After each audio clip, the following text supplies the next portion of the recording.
আসসালামাইকুম প্রিয় বন্ধুরা, সবাই কেমন আছেন? আমি এখন আপনাদেরকে দেখাবো যে গ্রামের রাস্তার পাশে আমাদের গ্রামের বাসায় বলে ডোবা, সেই ডোবাতে কি সুন্দর কচুরিপানার ফুল হয়েছে। আপনারা দেখতে পাচ্ছেন কি সুন্দর চমৎকার ফুল।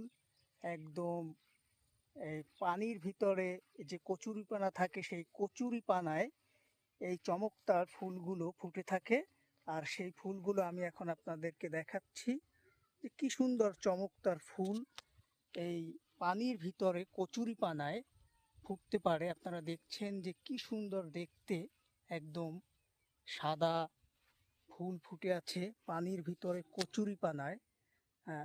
ডোবার ভিতরে আমাদের গ্রামের ভাষায় বলে ডোবা।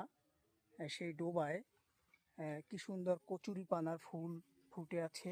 আপনারা দেখছেন কত সুন্দর দেখতে ফুলগুলো, একদম ফুটে আছে ফুটন্ত ফুল। একদম সমস্ত জায়গায় এই ফুলগুলো ফুটে আছে, কচুরিপানার ফুল।